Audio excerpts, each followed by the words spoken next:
For years of our marriage, my husband Johnny built his entire persona around being entirely unbothered by the world. When I woke up at dawn to make him elaborate breakfasts, he would merely offer a brief nod. When I camped out overnight on the pavement to buy his favorite limited edition sneakers, he just gave a faint smile and moved on. Even when I lost our baby, he simply patted my shoulder, his voice laced with mild regret, telling me it was fine, we would have another, and we shouldn't dwell on the past. He even had the audacity to stand outside my recovery room, checking his watch, informing me he truly had no time to stay and look after me because a business trip awaited him. I always convinced myself that this was just who he was. I rationalized it, telling myself that people simply have different ways of expressing emotions. That was until the day he walked through the front door, his eyes alight with a joy I had never seen before. He pulled a piece of stationery from his pocket, grinning from ear to ear. "Look at this," he said, his voice practically vibrating. "Sophie brought it back from Europe. She said the texture of the parchment over there is entirely different from ours. I need to take a closer look at this." Sophie was his childhood best friend. She had moved back to the States a month ago and conveniently landed a job at Johnny's research institute. I stared at him. Then I smiled, reaching into my own bag to hand him a piece of paper. "The texture of this paper is quite unique too. I'd appreciate it if you could study this one just as closely." I had never seen him wear his heart on his sleeve like that. He held that single sheet of stationery as if it were a rare, priceless artifact. In his rush to get through the door, he had even stepped on the heels of the exact limited edition sneakers I had painstakingly scrubbed clean that morning. Before my gasp of dismay could even leave my throat, he was already standing right in front of me. On the dining table sat his absolute favorite meal, a rich, slow-simmered beef curry. He was completely blind to it. His mind, his eyes, his entire being were consumed by that single piece of paper. "Look at this," he repeated. "Sophie said this parchment absorbs even the heaviest fountain pen ink without bleeding. The detailing on the edges is gorgeous, isn't it? It looks like an old European castle. So elegant. We went to Europe for a honeymoon. Why didn't we think to buy something like this as a souvenir?" He rambled on, the words spilling out of him until the curry on the table grew cold. I finally couldn't hold it in anymore. "Are you still eating dinner?" He didn't even turn his head as he walked toward his study. "Oh, I already ate. Sophie mentioned the new bistro downstairs from our building was fantastic, so we want to try it out today." She was right. My chest tightened, and my voice pitched higher than I intended. "Then why didn't you tell me earlier? When I texted you, you said you were coming home for dinner." I spent hours simmering this curry. He only paused when his hand was on the study doorknob. He glanced back, his expression returning to its usual flat line. "Sorry, Hazel. I forgot to text you back. It was a spur-of-the-moment decision. I'll definitely eat with you next time." Next time. Over the past month, I had been force-fed too many next times. "Next time I'll let you know in advance. Next time I'll buy your favorite takeout. Next time I won't forget our plans." Johnny, life doesn't always offer a next time. And I had a feeling he was going to learn that lesson very soon. Johnny was my father's star pupil at the university. The first time he visited our house for a holiday dinner, I fell for him instantly. I have always been the kind of woman who fights tooth and nail for what she wants. So, from the moment I laid eyes on him, I pursued him relentlessly. They say a woman chasing a man is as easy as piercing a veil of silk, but that rule clearly skipped Johnny. Most of the time, he gave me nothing but cold indifference. But he treated everyone else with the same frosty detachment, so I chalked it up to his personality. I told myself I had just fallen in love with a stone, and I fully believed I possessed enough warmth to melt it. It took me 6 years of trying. Eventually, he nodded.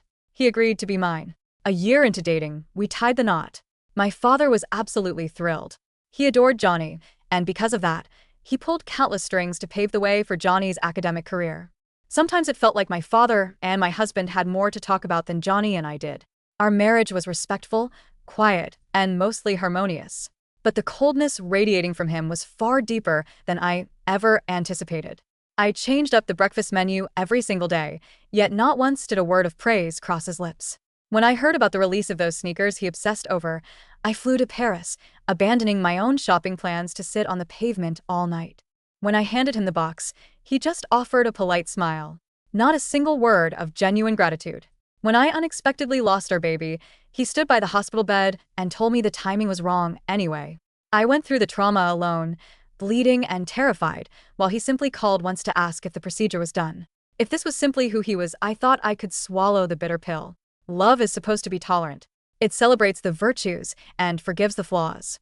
But then he walked back out of his study, holding that piece of stationery again, a genuine smile crinkling the corners of his eyes. I just ordered a few more sets online. The patterns are different, but they should be just as beautiful. I really need to spend some time looking into this. Snap. The invisible string keeping my sanity intact finally broke. His behavior over the past month had been a glaring, neon sign, reminding me that he wasn't inherently cold. He just never wanted to spend his warmth on me. I smiled at him. I reached into my bag and pulled out a document I had prepared 3 days ago. I finally found the courage to hand it over. The texture of this paper is quite unique too. I'd appreciate it if you could study this one just as closely. It was a divorce agreement. When Johnny saw the bold letters at the top of the page, a flicker of genuine shock finally cracked his composed facade.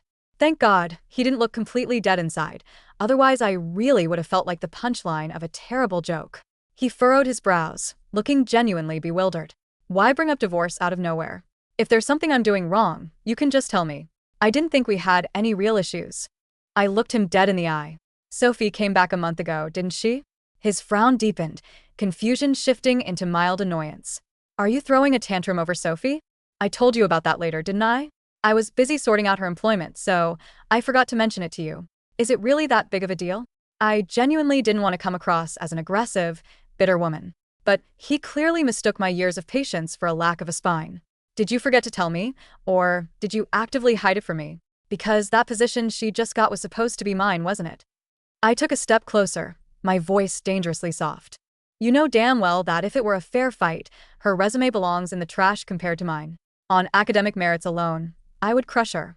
You knew that if you didn't pull the strings in the shadows, she wouldn't stand a chance. You were terrified I would step in and ruin her little dream job. Darling, you really outdid yourself. I never imagined in my wildest dreams that someone would plot against me so meticulously. And to think that someone is my own husband. A heavy silence fell over the room. He pushed his glasses up the bridge of his nose before finally speaking. You don't need this specific job. Professor Bennett will arrange something else for you. I nodded slowly, a bitter laugh escaping my lips. Right. Who needs a husband when they have a father? So let's get this divorce over with. That way, you can go back to being someone else's lapdog without any distractions. Mentioning the divorce seemed to finally inject some color into his pale face. His tone lost its usual detached calmness. At the end of the day, you're just jealous that I helped Sophie get a job. Since you insist on dragging this out, let me explain it to you. Sophie came back to the States because her mother is sick. Her mom is receiving treatment at the university hospital. Getting her that specific role means she can just walk across the campus to visit her mother after work. I even asked her father, and he agreed this role wasn't the best fit for your long-term career goals. My mother also begged me to do this favor for Sophie. Before he could finish his pathetic defense, I cut him off. You thought about Sophie. You thought about her mother. You thought about your mother. You even factored in my dad. But did you, for a single second, think about your wife? He opened his mouth, but no sound came out. I couldn't tell if he was out of excuses or just deemed me unworthy of one. It didn't matter anymore. When I walked into the bedroom to pack my suitcases, he stood leaning against the doorframe, watching me in silence. He suddenly asked, "Why are you being so absolute about this? When a couple hits a rough patch, aren't they supposed to work through it? You bring up the issue, I fix it. Who just skipped straight to a death sentence?" I stopped folding my clothes. I turned to look at him, enunciating every single word. I gave you chances. An entire month's worth of chances.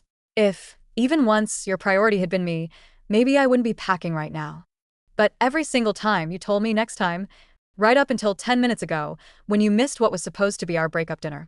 I figured you wouldn't show up, so I put the leftovers in the fridge. Before grabbing my coat, I reached out and patted his cheek twice. It was the most disrespectful thing I had ever done to him, but I no longer had to play the role of the perfect, obedient wife. Don't look so miserable, honey. I always preferred you when you looked entirely unbothered by my existence. Keep up the good work. I'm leaving. I was never his first choice. Everything and everyone had to step aside for Sophie. Just like this time. Johnny had everything perfectly wrapped up for her before he even bothered to drop the news on me. By the time he confessed, she had already been back in the country for 2 weeks. But the truth was I knew the very day she landed. Because that was the first time Johnny ever broke a promise to me without a logical excuse. Johnny was a man ruled by his calendar. If he couldn't make a dinner date, he would call hours in advance to reschedule. When he didn't show up, I called my dad, since they worked in the same building. My dad sounded surprised over the phone. Johnny said he was going to the airport to pick up an old friend from his hometown. Why didn't you go with him? Who said I didn't? I tracked his car's GPS straight to the upscale steakhouse we always went to for our anniversaries. Standing outside the floor-to-ceiling windows, I saw the two of them. My stoic, unsmiling husband was sitting there, his eyes entirely soft, meticulously cutting a piece of steak for another woman. We had eaten at that exact table dozens of times. Not once had he ever unfolded my napkin or offered to cut my food. I remembered one specific night vividly. The kitchen had overcooked my steak, and the knife they gave me was completely blunt. Feeling romantic, I had leaned over and playfully asked him to help me cut it, hoping for a cinematic, sweet moment. He didn't say a word.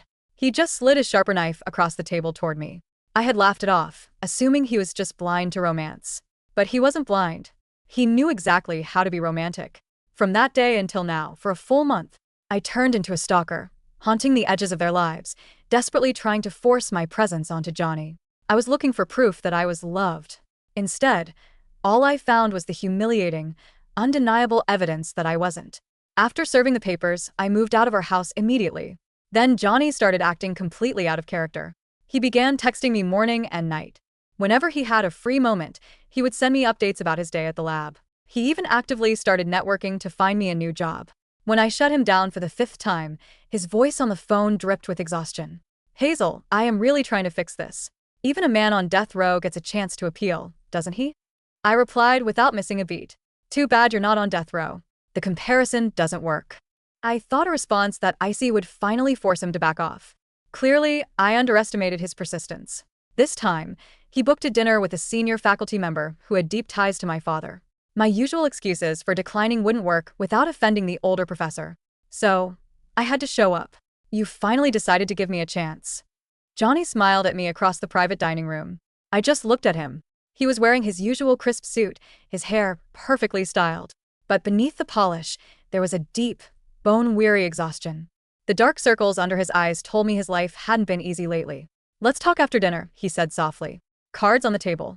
At least let me understand why I'm dying. But the appetizers had barely arrived when his phone started buzzing. It rang so relentlessly that even the senior professor cleared his throat. Johnny, my boy, it sounds like an emergency. You better take that. Don't let me keep you from important business. Johnny looked mortified. He glanced at me, then firmly shook his head. It's nothing important, Professor. Please, let's continue.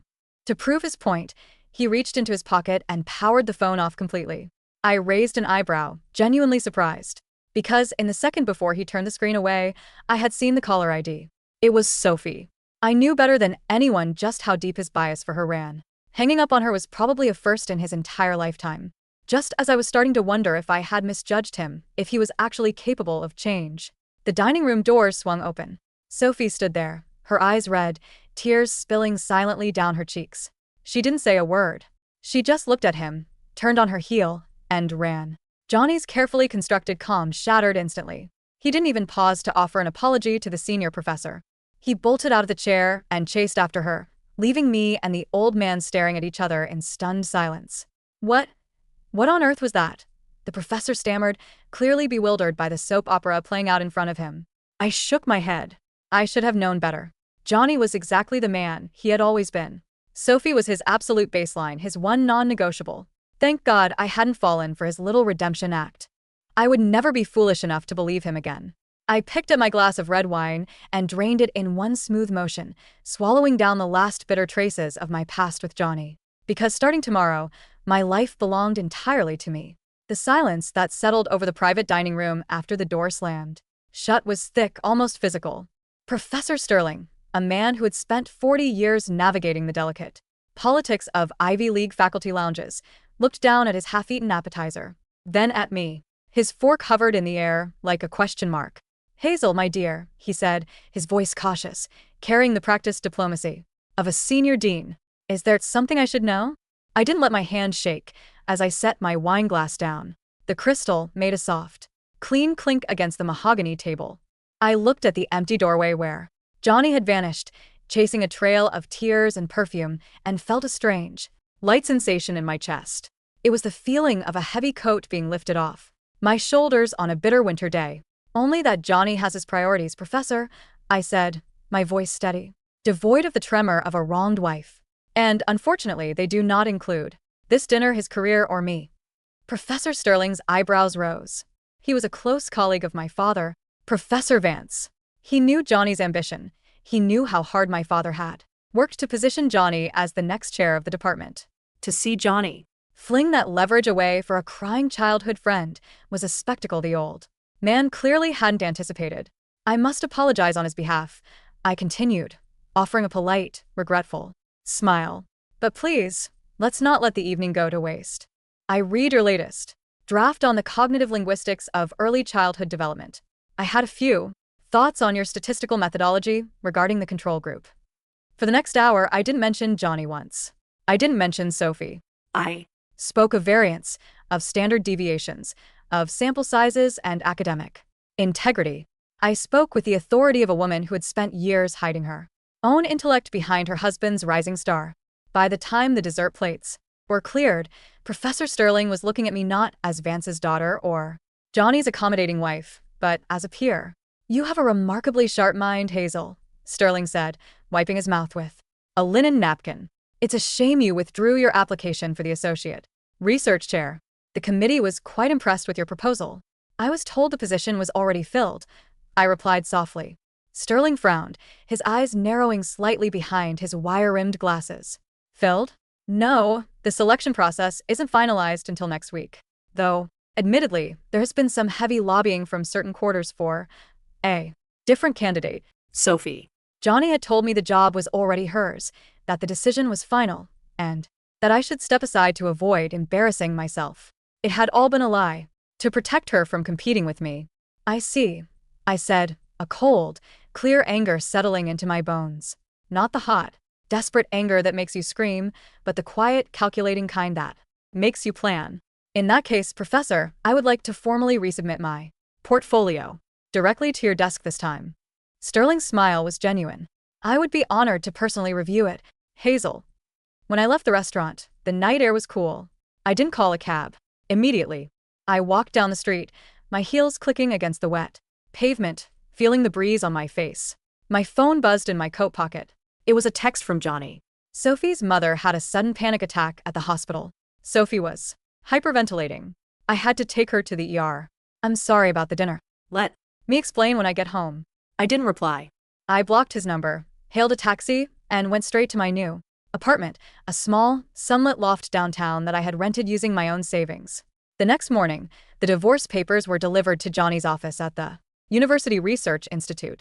I didn't want to see him, but in a small academic community, avoidance is a luxury you cannot afford. 3 days later, I was in my father's study, sorting through some old reference books, when the door burst open. Johnny stood there.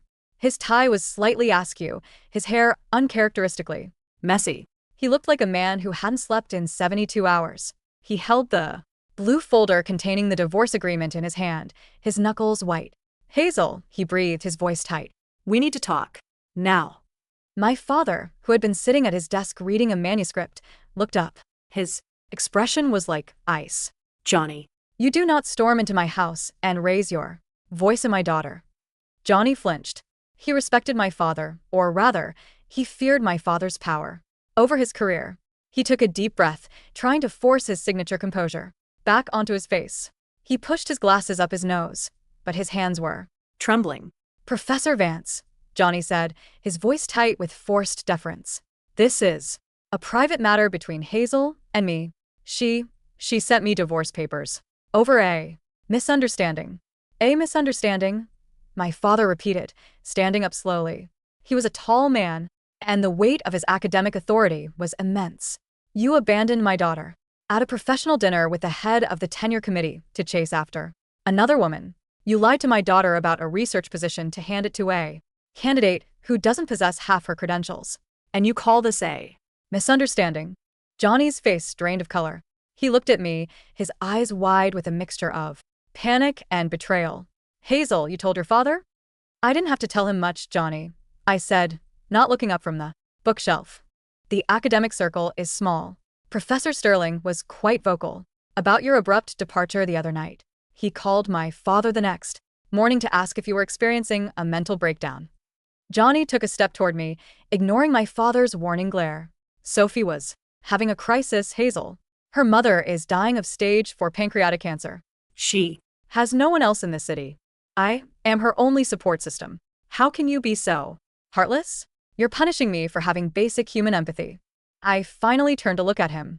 I looked at his eyes, looking for any trace of the man I had spent 6 years trying to please. I found nothing but self-righteousness.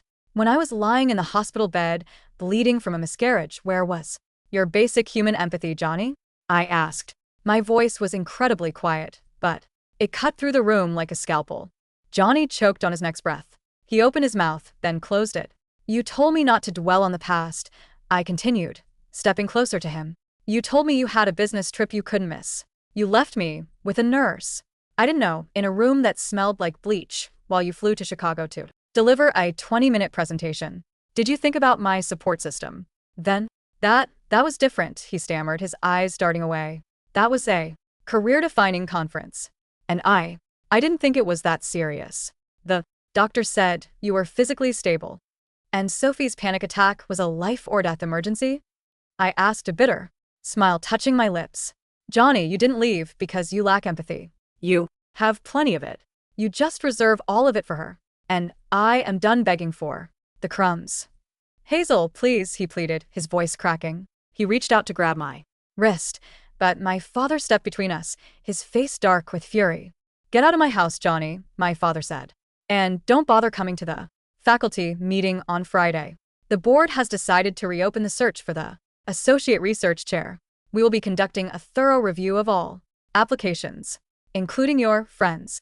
Johnny looked as if he had been struck. His career was his life, his identity. The realization that he had jeopardized it for Sophie was finally beginning to penetrate his thick skull. Professor Vance, please, you can't do this, Johnny whispered. My research. Your research is funded by the university, Johnny. And as the head of the department, I have the authority to reallocate those funds if I believe the lead researcher lacks the focus and ethical standing required for the role. My father said coldly. now leave. My lawyer will be in touch with yours. Johnny stood frozen for a long moment. He looked at my father, then at me. I met his gaze with absolute indifference. There was no anger left in me, no pain, no longing, just a vast, empty space. Seeing that there was no mercy to be found, he turned and walked out, his shoulders slumped, the blue folder clutched in his hand like a useless shield. Free of the weight of a stagnant marriage, my life began to move at a dizzying speed. I spent my days at the university library, revising my research proposal. I Poured every ounce of my frustration, my grief, and my intellect into the pages. It wasn't just about winning the associate research chair anymore. It was about proving to myself and to the academic world that I was never meant to be a footnote in Johnny's biography. 2 weeks after the incident at the restaurant, I stood before the hiring committee. The room was filled with the department's most senior professors, including Professor Sterling and my father, who sat at the back, maintaining a strict neutrality to avoid any accusation of nepotism. I did not look at the door, but I knew Johnny was standing outside in the hallway. I had seen him pacing back and forth before the session started. The focus of my research, I began clicking to the first slide of my presentation, is the neural mapping of language acquisition in bilingual children under high-stress environments. Unlike previous studies, which focus solely on socioeconomic variables, my methodology integrates physiological stress markers, specifically cortisol levels in saliva samples. As I spoke, the initial nervousness vanished, replaced by a cold, sharp clarity. This was my domain. I had spent years researching this in the shadows, writing papers that Johnny would review, and subsequently put his own name on as a co-author. Now, the words were entirely mine. When I finished, there was a brief, stunned silence, followed by a flurry of questions from the panel. I answered each one with precision, citing statistics and historical data, without looking at my notes. Professor Sterling leaned back, a satisfied smile on his face. Excellent work, Hazel. Truly remarkable. As the committee excused themselves to deliberate, I walked out of the presentation room. Johnny was waiting by the water cooler. He looked worse than before. His clothes were unpressed, and he had a faint stubble. Hazel, he said, stepping in front of me as I tried to walk past. Can we talk? Just 5 minutes. I have nothing to say to you, Johnny. I watched your presentation through the glass, he said, his voice carrying a Strange, hollow tone. It was brilliant. I didn't know you had progressed. That far with the neural mapping model. Why didn't you show it to me? I let out a soft laugh. So you could co-sign it? So you could suggest a few edits and claim the primary authorship, like you did with my master's thesis? Johnny's face flushed. That's not fair. I helped you refine those ideas. I gave you the platform. You took my work because you knew I wouldn't fight back, I interrupted. You Thought my love for you made me weak. You thought as long as you gave me a faint smile and a nod, I would happily hand over my brain on a silver platter. That's not true, he said, his voice rising, drawing the attention of a couple of passing graduate students. He lowered his pitch quickly, looking around. nervously. I loved you, Hazel. I still do. I've been a mess since you left. The It's empty. I can't sleep. Every time I walk into the kitchen, I expect to see you there. You don't miss me, Johnny, I said, looking him dead in the eye. You miss the convenience. You miss the hot meals, the clean laundry, the sneakers bought after standing in the cold, and the quiet shadow that never asked for anything in return. You miss the luxury of being entirely unbothered. And what about Sophie? I continued, my voice dripping with quiet disdain. Isn't she filling that void for you? I thought she was your one. non negotiable punto. Johnny's expression darkened. He looked exhausted, almost defeated. Sophie. She's going through a lot. Her mother's condition has worsened. She's Highly emotional. She doesn't understand the demands of my research. She Expects me to be there constantly. She doesn't understand that I have deadlines, that the board is reviewing my funding. I almost laughed out loud. The irony was delicious. Johnny, the man who couldn't be bothered by his wife's miscarriage because of his precious deadlines, was now being suffocated by the very woman he had abandoned his marriage for. Sophie didn't play by the rules of quiet, dignified suffering. She wanted drama, she wanted tears, and she wanted Johnny's undivided attention, the exact things he was incapable of giving. Sounds like you two deserve each other, I said, stepping around him. Hazel, wait, he grabbed my arm. Before I could pull away, the door to the presentation room opened, and Professor Sterling stepped out, holding a folder. Hazel, Sterling said, ignoring Johnny entirely. The committee has made its decision. It was a unanimous vote. The associate research chair is yours. Congratulations. I felt a surge of warmth in my chest. Thank you, Professor. Thank you so much. We expect you to begin your duties next month, Sterling said, giving me a warm pat on the shoulder. Then he finally turned his gaze to Johnny, his eyes turning cold. And Dr. Vance, as for your petition to extend your lab's funding, the board has denied it. Given your recent lack of productivity and personal distractions, we feel the resources would be better utilized under Hazel's new department. Johnny stood frozen, his hand dropping from my arm as if he had been burned. He had lost the job he tried to steal for Sophie, he had lost his funding, and he had lost his wife. Congratulations, Director Vance, Johnny whispered, his voice trembling as he looked at me. Thank you, Johnny, I said, holding his gaze. Now, if you'll excuse me, I have a lot of work to do. For Johnny, the weeks that followed were a descent into a quiet, suffocating hell. Without Hazel, the house on Elm Street was no longer a home. It was a cold, drafty museum of his own failures. He had never realized how much work went into maintaining the illusion of an unbothered life. He had never had to think about when the milk expired, when the dry cleaning needed to be picked up, or how the pantry was always stocked with his favorite coffee beans. Now he survived on stale takeout and instant noodles.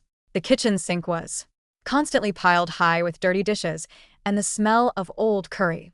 The last meal Hazel had made for him seemed to linger in the air, a ghostly reminder of his negligence. But the physical discomfort was nothing compared to the psychological toll. Sophie's presence in his life, which had once felt like a breath of fresh air, a nostalgic escape to his youth, had turned into a relentless, exhausting chore. Johnny, why aren't you answering your phone? Sophie sobbed, slamming her purse onto his coffee table. She had let herself in with the spare key he had foolishly given her. I was at the hospital for 3 hours today. The doctor said the chemo isn't working. I needed you, and you were in a stupid meeting. Johnny rubbed his temples, his head throbbing. He was sitting at his desk, surrounded by mounting piles of rejection letters from academic journals. His latest paper had been rejected for lack of rigorous methodology, a methodology Hazel had usually double-checked for him. "Sophie, I told you," Johnny said, his voice flat, drained of all energy. "I am on academic probation. If I don't secure a new grant by the end of the semester, the university is going to suspend my lab. I cannot afford to miss meetings." "Your lab? Your research?" Sophie cried, her eyes red and puffy. "Is that all you care about?" What about me? "What about my mother? You promised you would help. Me? You promised you would look after me." Johnny looked at her, and for the first time, he felt a wave of profound irritation. He remembered Hazel. When Hazel had lost their baby, she hadn't screamed at him. She hadn't thrown tantrums or demanded that he ruin his career to sit by her. Sighed. She had suffered in silence, trying to spare him the burden of her grief. At the time, he had thought her silence meant she was fine. He had thought it meant she was strong. Now he realized it was because he had trained her to expect nothing from him. He had starved her of affection until she learned to survive on 0 calories. And here was Sophie, demanding everything, consuming his time, his energy, his career, and giving nothing back but tears and resentment. "I did help you, Sophie," Johnny said, his voice dangerously quiet. "I got you a job at the institute. A job that cost me my marriage. A job that has now been rescinded because the board discovered I bypassed the standard hiring protocols. For you." "So you're blaming me?" Sophie gasped, taking a step back. "You're blaming me for your own choices?" "Nobody forced you to marry Hazel, Johnny. You married her because her father could help your career. You used her, and now you're trying to play the victim." The truth of her words hit him like a physical blow. He had used Hazel. He had accepted her devotion, her sacrifices, her love, as if they were his birthright. He had treated her like a stepping stone, assuming she would always lie flat beneath his feet. "Get out," Johnny said, not looking at her. What? "Get out of my house, Sophie," he repeated, his voice devoid of any emotion. I "Need to work." "Johnny, get out," he roared, slamming his hand onto the desk, sending a stack of papers flying. Sophie flinched, her eyes widening in genuine fear. She had never seen him lose his temper. The stoic, unbothered Johnny was gone, replaced by a desperate, drowning man. She grabbed her purse and ran out of the house, slamming the door. Behind her, left in the silence, Johnny sank back into his chair. He pulled his wallet out of his pocket and opened it. Inside was a small, passport-sized photo of Hazel. It was taken on their honeymoon in Europe. She was smiling, her eyes bright with hope, looking at him, as if he were the center of her universe. He stared at the photo, a single, hot tear escaping his eye and rolling down his cheek. He had wanted a life unbothered by the world. He had gotten exactly what he wanted. And it was killing him. The annual university gala was the most prestigious event of the academic year.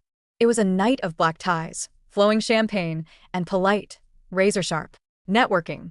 As the newly appointed associate research chair, I was required to attend. I wore a simple, elegant emerald green silk gown that clung to my figure, my hair styled in soft waves. For the first time in years, I wasn't standing 2 steps behind a man, holding his coat and waiting for him to finish speaking. I was the one people were lining up to talk to. "Hazel, you look spectacular," Professor Sterling said, raising his glass to me. "The department's international sponsors are very excited about your neural mapping project. There's talk of a collaborative fellowship with the Max Planck Institute in Germany." "Thank you, Professor." "Germany sounds like an incredible opportunity," I smiled, taking a sip of my champagne. "It would require you to relocate to Munich for a year," my father added, joining us, a proud smile on his face. "But I think it's exactly what your career needs right now. A fresh start on a global stage." "I am definitely considering it, Dad," I said. As we spoke, the chatter around us dimmed slightly. I felt a familiar, heavy gaze on my back. I turned slowly. Johnny was standing near the entrance of the ballroom. He was wearing his black tuxedo, but it hung loosely on his thin frame. He looked hollow, his eyes sunken and dark. And next to him, clutching his arm with a desperate, white-knuckled grip, was Sophie. She was dressed in a flashy, red gown that felt entirely out of place in the elegant, conservative room. She looked pale, her eyes darting around, nervously, sensing the cold shoulders of the faculty members who had once tolerated her. My father's face hardened. What is he doing here? He wasn't invited to the VIP circle. Let him be, Dad, I said softly, feeling a strange sense of pity. Not the kind of pity that makes you want to help, but the kind you feel when you see a stray dog digging through trash. He's just trying to hold onto the wreckage. Johnny saw me. He untangled his arm from Sophie's grip, ignoring her quiet protest, and began walking directly toward me. Hazel, he said as he reached our circle. He didn't look at my father or Professor Sterling. His eyes were locked onto mine, burning with a frantic intensity. Can I have a word? Please. Just one dance. Dr.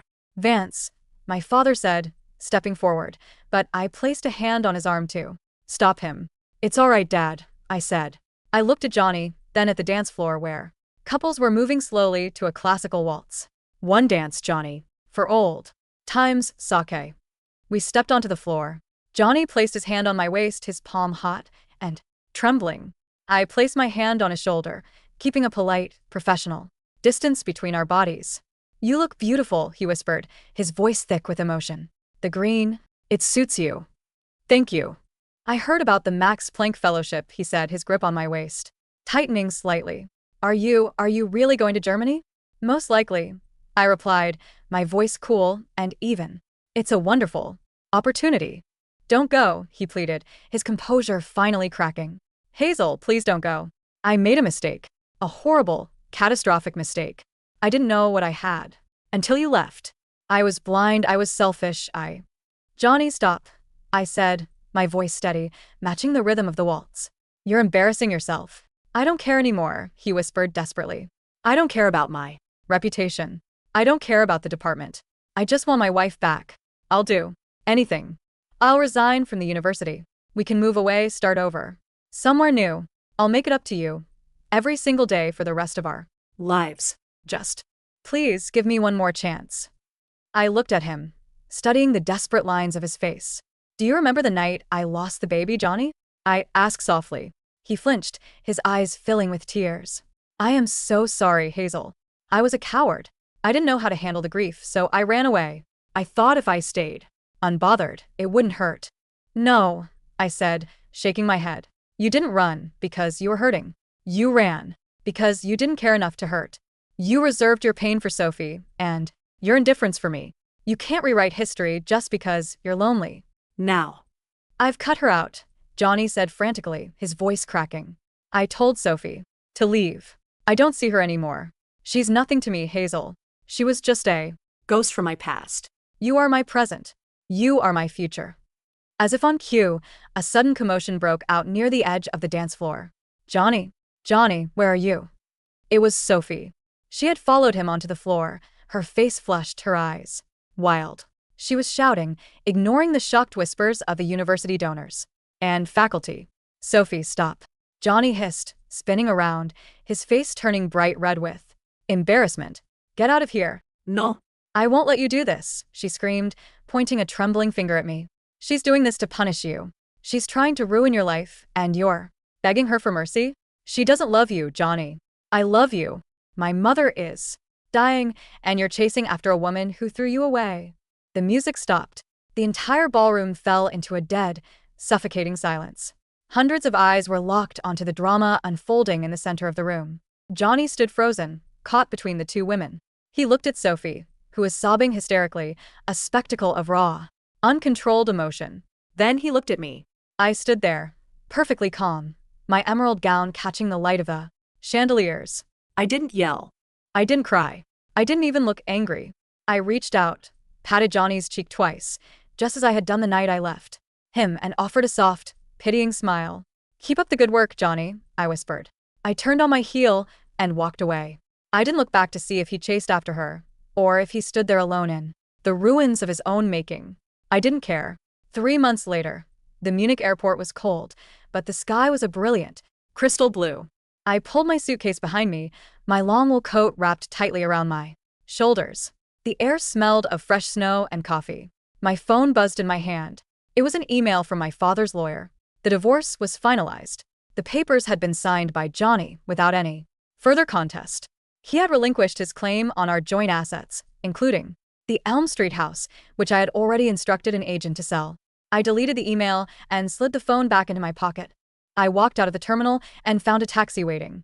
As we drove toward the City center. The historic buildings of Munich slid past the window, elegant and timeless, built of stone that had survived centuries of change. I pulled a small notepad from my purse. It was a simple, leather-bound book I had bought at a small stationery shop near the university before I left. I ran my fingers over the page. The texture of the paper was thick, slightly rough, but incredibly sturdy. It was the kind of parchment that could absorb the heaviest fountain pen ink without bleeding, the kind of paper that was built to last, to hold thoughts of substance, of growth, of a future. I smiled to myself. The texture of this paper was, indeed, quite unique, and I was going to enjoy writing my own story on it, page by beautiful page.